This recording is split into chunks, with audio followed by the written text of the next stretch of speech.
নবনীরদনিন্দিত কান্তিধারম রসসাগর নাগর ভূপবরং। हरे कृष्णा नरोत्तम। हम लोग श्रीमद् भागवतम के सप्तम स्कंद में है। पंचदश अध्याय चल रहा है और हम लोग श्लोक संख्या 24 से कंटिन्यू करेंगे। श्रीमद् भागवतम 7.15.24 ऑनवर्ड्स।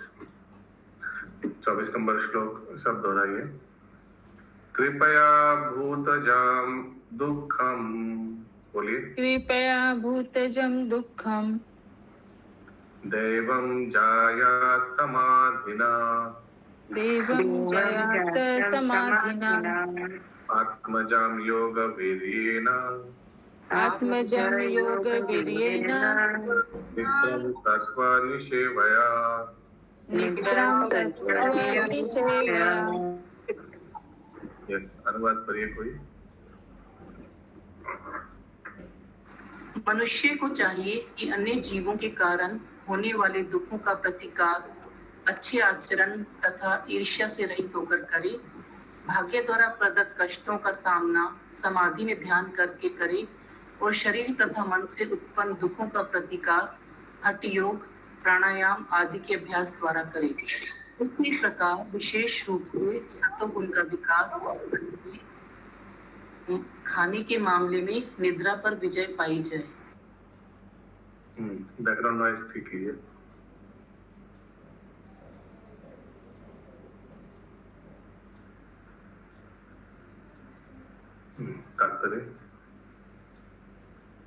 मनुष्य को चाहिए कि वह ऐसा भोजन करने का अभ्यास करे जिससे अन्य जीवों को कष्ट ना पहुंचे। चूंकि किसी द्वारा चिकोटी काटे जाने या मारे जाने पर मुझे कष्ट होता है, इसलिए मुझे भी अन्य जीवों को चिकोटी काटने या मारने का प्रयास नहीं करना चाहिए। लोगों को यह पता नहीं रहता कि निर्दोष पशुओं का वध करने के कारण उन्हें भौतिक प्रकृति के कठोर कर्म फलों को भोगना पड़ेगा। जिस भी देश के लोग अनावश्यक पशुवध करते हैं, उन्हें प्रकृति द्वारा लादे जाने वाले युद्ध तथा महामारी के कष्ट को भोगना पड़ेगा। अतएव अन्यों के कष्ट से अपने कष्ट तो ये महामारी से ये कुछ दिन आगे नेपाल में भी ऐसे कुछ हुआ था ना, सुनने को आया था। आई थिंक वहाँ बहुत बड़ा भूकंप या कुछ अर्थक्वेक ऐसे हुआ था। बाद में पता चला कि जिस स्थान में हुआ था वहाँ बहुत पशु हत्या होता था। मालूम है आप लोगों को? हालांकि आप लोग तो भागवतम के बाहर दुनिया का जगत के बारे में कुछ सुनते ही नहीं है, फिर भी अच्छा एक जन को सुना था, तो वही बताया जा रहा है, समथिंग लाइक दैट। आगे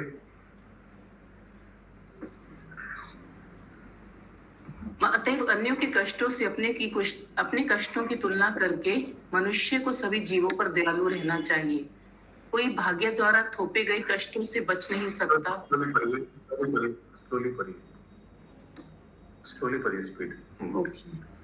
कोई भाग्य द्वारा थोपे गए कष्टों से बच नहीं सकता। अतएव जब कष्ट आ जाए तो मनुष्य को चाहिए कि हरे कृष्ण मंत्र के जाप में पूर्णतया लीन हो जाए। मनुष्य हठ योग के अभ्यास से शरीर तथा मन के कष्टों से बच सकता है।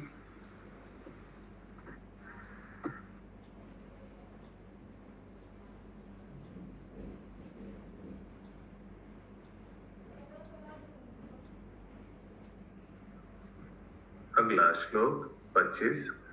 रजस्तमश्च सत्त्वेन,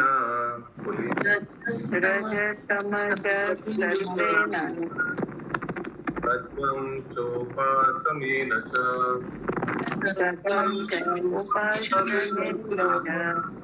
एतत् सर्वं बुधौ सत्य,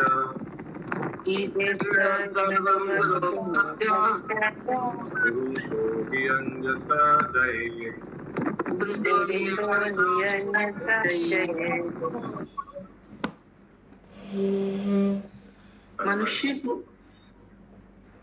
मनुष्य को सत्वगुण विकसित करके रजोगुण तथा तमोगुण को जीतना चाहिए और तब शुद्ध सत्व के पद तक उठकर सत्वगुण से विरक्त हो लेना चाहिए। यदि कोई श्रद्धा तथा भक्ति पूर्वक गुरु की सेवा में लगा रहे तो वह सब कुछ स्वतः हो सकता है। इस प्रकार प्रकृति के गुणों के प्रभाव पर विजय पाई जा सकती है।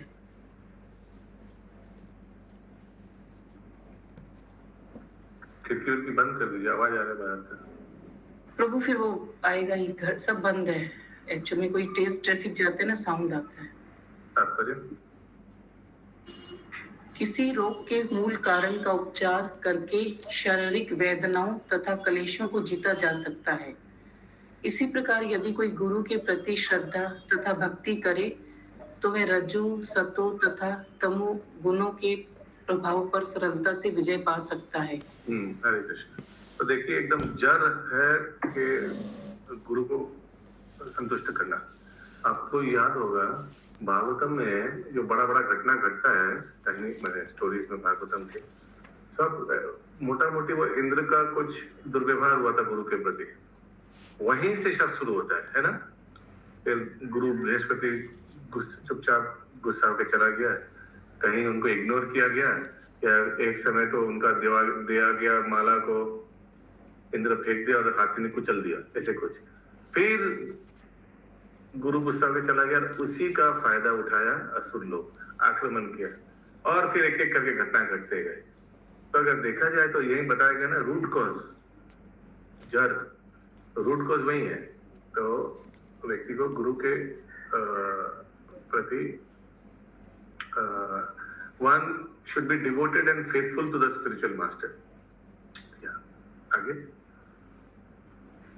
योगी तथा ज्ञानी इंद्रियों पर विजय प्राप्त करने के लिए कई प्रकार से अभ्यास करते हैं, किंतु गुरु की कृपा से भक्त को तुरंत ही भगवत कृपा प्राप्त हो जाती है।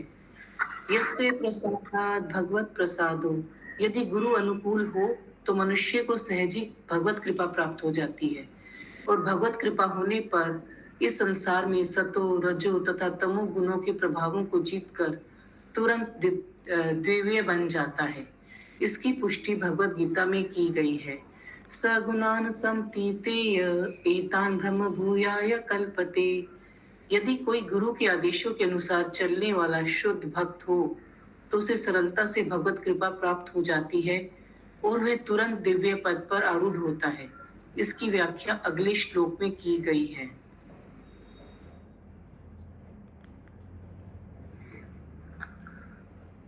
26 नंबर श्लोक। यस्य साक्षात् भगवती यस्य साक्षात् भगवती ज्ञानदीप प्रदे गुरौ ज्ञानदीप प्रदे गुरु आद्यसाद्धि श्रुतं तस्य मद्यासद्धि श्रुतं तस्य सर्वं कुञ्जरकौचवत् सर्वं कुञ्जरकौचवत्। गुरु को साक्षात भगवान मानना चाहिए क्योंकि वे प्रकाश के लिए दिव्य ज्ञान प्रदान करता है। फलस्वरूप जो यह भौतिक धारणा रखता है कि गुरु सामान्य मनुष्य होता है, उसके लिए हर वस्तु निराशाजनक रहती है। उसका प्रकाश, उसका वैदिक अध्ययन तथा ज्ञान झील में हाथी के स्नान के समान होता है।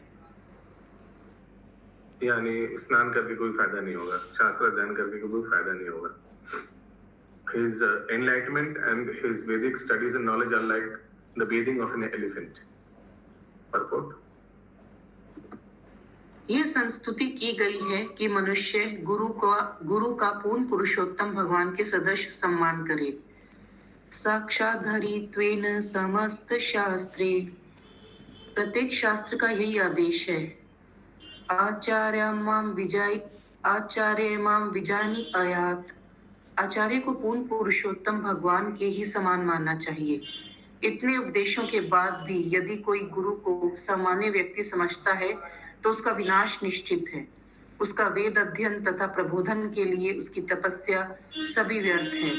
जैसे हाथी का स्नान, हाथी झील में अच्छी तरह स्नान करता है किंतु किनारे पर आते ही धरती से कुछ धूल उठाकर पूरे शरीर पर छिड़क लेता है। इस तरह हाथी के स्नान का कोई अर्थ नहीं रह जाता। कोई यह तर्क कर सकता है कि जब गुरु के संबंधी तथा उसके पड़ोसी उसे सामान्य व्यक्ति मानते हैं तो इसमें उस शिष्य का कौन सा दोष है जो गुरु को सामान्य मनुष्य मानता है। इसका उत्तर अगले श्लोक में मिलेगा। किंतु आदेश यही है कि गुरु को कभी भी सामान्य व्यक्ति ना माना जाए। मनुष्य को गुरु के आदेशों का दृढ़ता से पालन करना चाहिए, क्योंकि यदि गुरु प्रसन्न हो गए तो पूर्ण पुरुषोत्तम भगवान भी प्रसन्न हो गए। यस्य प्रसादात् भगवत प्रसादो यस्य प्रसादान् न गति कुतो अपि। अगला श्लोक 27। एष वै भगवन् साक्षात् ईश्वे भगवान साक्षात् प्रधान पुरुषेश्वर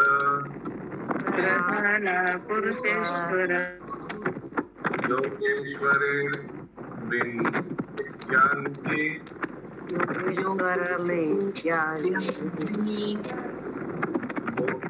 मन्यते नरम लोको मन्यते परम।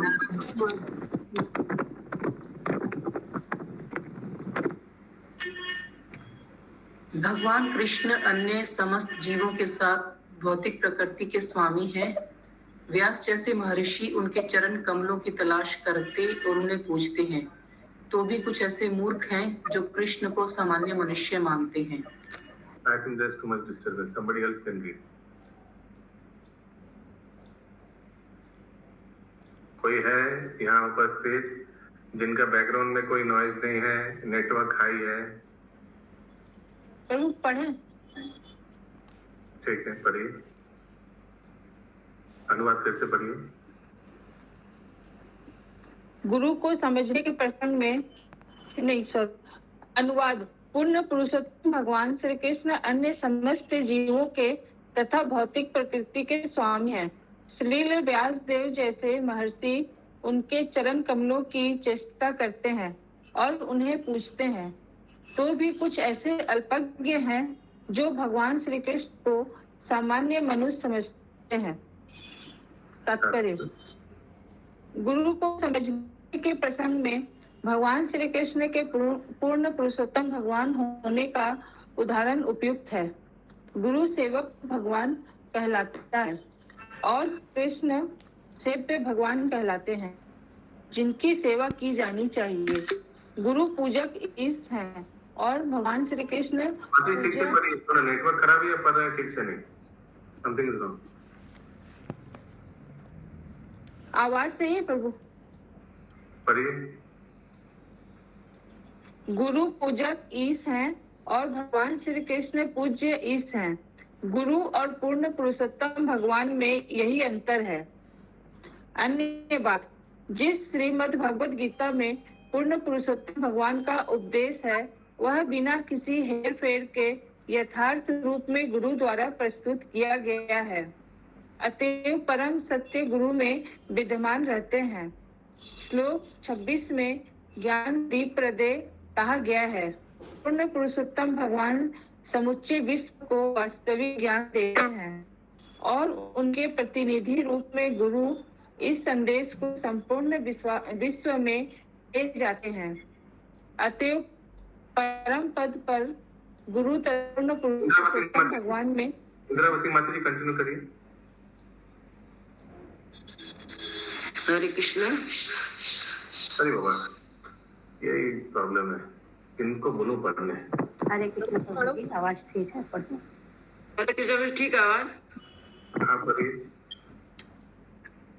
तात्पर्य यहाँ से पढ़े प्रभु जी। पूरा पहले से पढ़िए तात्पर्य। तात्पर्य। गुरु को समझने के प्रसंग में भगवान श्री कृष्ण के पूर्ण पुरुषोत्तम भगवान होने का उदाहरण उपयुक्त है। गुरु सेवक भगवान कहलाता है और कृष्ण सेव भगवान कहलाते हैं, इनकी सेवा की जानी चाहिए। गुरु पूजक ईश है और भगवान श्री कृष्ण पूज्य ईश है। गुरु और पूर्ण पुरुषोत्तम भगवान में यही अंतर है।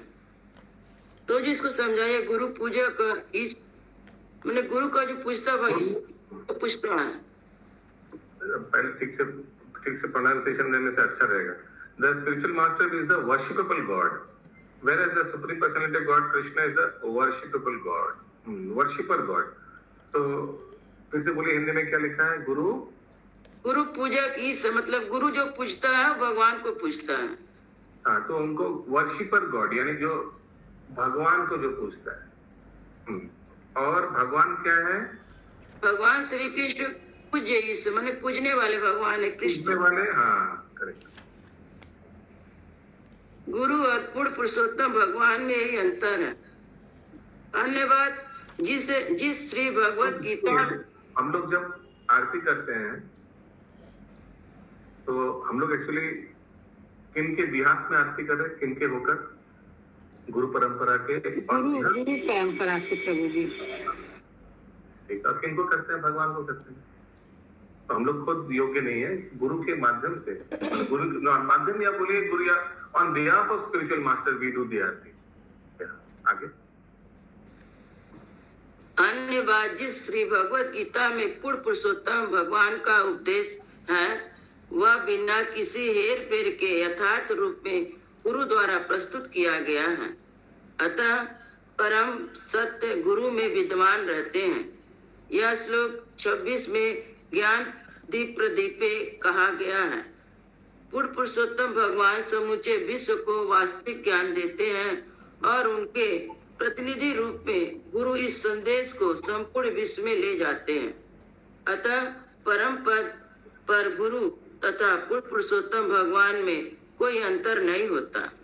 यदि कोई भगवान श्री कृष्ण या भगवान श्री रामचंद्र को सामान्य व्यक्ति मानता है तो इसका अर्थ यह नहीं होता कि श्री भगवान सामान्य व्यक्ति बन गए हैं।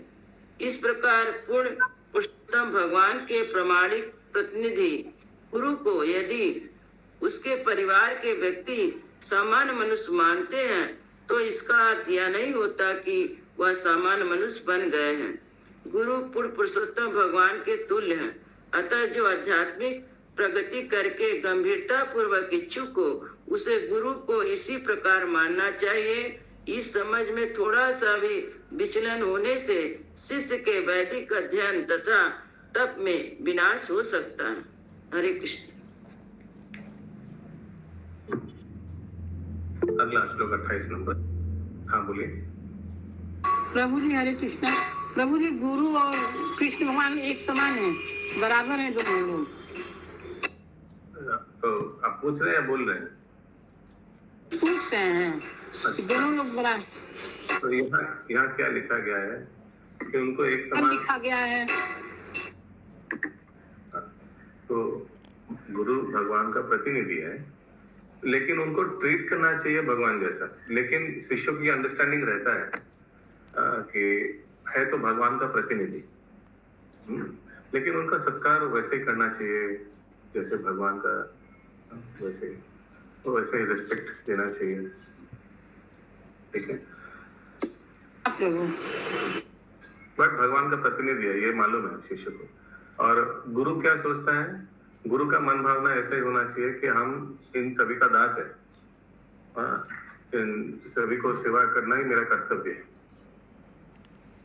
ये दोनों साइड से अगर ठीक से अंडरस्टैंडिंग होगा तब गुरु शिष्य का बैलेंस एकदम सही रहेगा। दोनों साइड से एक साथ सिमिल्टेनियसली एक साथ होना चाहिए। शिष्य सोचना चाहिए कि गुरु भगवान का प्रतिनिधि है, भगवान तो उस तरह से उनको रिस्पेक्ट करना चाहिए, सेवा करना चाहिए। एट द सेम टाइम गुरु का मन भावना भी एक्सप्लॉइटेटिव नहीं होना चाहिए। उनको भी समझना चाहिए कि ये सब हमारा मतलब हम सब इन्हों का दास है और इनका सेवा करना ही मेरे कर्तव्य है। अगला श्लोक 28 नंबर। यस, अच्युत कर्ण शुक्र आप पढ़ सकते हैं। सद्वर्ग सम्यमयि कंठा, बोलिए।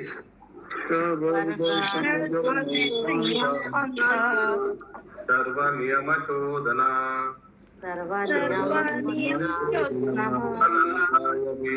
योगान अवाहेयु श्रमावह।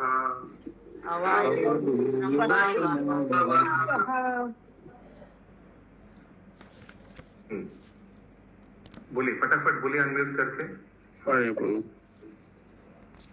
आपका बुक नहीं है क्या? है। अच्छा, पेज नहीं वाला खुला हुआ है क्या? अनुष्ठान, कर्मकांड, विधि विधान, तपस्या तथा योगाभ्यास ये सभी इंद्रियों तथा मन को वश में करने के निमित्त हैं, किंतु इंद्रियों तथा मन को वश में कर लेने के पश्चात भी यदि वह परमेश्वर का ध्यान नहीं करता तो ये संपूर्ण कार्यकलाप परिश्रम के अपव्यय मात्र हैं। तात्पर्य कोई यह तर्क कर सकता है कि योगाभ्यास से तथा वैदिक नियमों के अनुसार कर्म कांड करने से गुरु की एकांत भक्ति किए बिना ही मनुष्य को जीवन के परम लक्ष्य परमात्मा की अनुभूति प्राप्त हो सकती है, किंतु वास्तविक तथ्य तो यही है कि योगाभ्यास से मनुष्य को पूर्ण पुरुषोत्तम भगवान के चिंतन पद तक पहुंचना चाहिए। जैसा कि शास्त्रों में कहा गया है, ध्यानावस्थित तद्गतेन मनसा पश्यन्त यं योगिनः। ध्यान में लीन मनुष्य योगाभ्यास में तब सिद्धि प्राप्त करता है जब वह पूर्ण पुरुषोत्तम निर्मला नीमरी माता जी, ये अनुवाद के बाद we can end the class and we can have Kahoot tomorrow. Okay.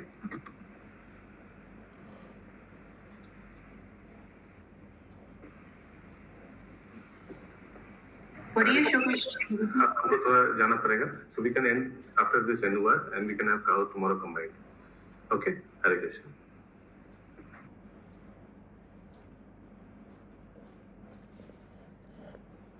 Unmute करें, अनम्यूट करके पढ़िए। ध्यान में लीन मनुष्य योगाभ्यास में तब सिद्धि प्राप्त करता है जब वह पूर्ण पुरुषोत्तम भगवान के दर्शन कर सकता है। मनुष्य अनेक प्रकार के अभ्यासों से इंद्रियों को वश में करने की स्थिति तक पहुंच सकता है, किंतु इंद्रियों को वश में करने मात्र से ही कोई ठोस निष्कर्ष को प्राप्त नहीं होता, किंतु गुरु तथा पूर्ण पुरुषोत्तम भगवान में अनन्य श्रद्धा होने से मनुष्य न केवल इंद्रियों को वश में करता है अपितु परमेश्वर की अनुभूति भी कर लेता है। यस्य देवे पराभक्ति यथा देवे तथा गुरु तस्यैते कथितां ह्यर्थां प्रकाशन्ते महात्मनः। जो व्यक्ति श्री भगवान तथा गुरु दोनों पर अटल श्रद्धा रखते हैं उन्हीं आशय स्वतः प्रकट होता है। श्वेताश्वर उपनिषद 6.23 द्वारा कहा गया है। आगे भी कहा गया है, तुष्यं सर्वभूतात्मा गुरु शुश्रूया तथा तरंत जो भवार्णम। गुरु की सेवा करने मात्र से ही मनुष्य अज्ञान के सागर को पार कर सकता है और भगवत धाम को लौट सकता है। श्री भगवान के साक्षात दर्शन होते हैं और वह श्री भगवान की संगति में जीवन का आनंद ले सकता है। योग का परम लक्ष्य पूर्ण पुरुषोत्तम भगवान के संपर्क में आना है। जब तक इसकी प्राप्ति न हो तब तक तथा कथित योगाभ्यास व्यर्थ का परिश्रम है। हरि श्री महाभागवतम पुराण की जय। श्री जय भगवान जय जय जय।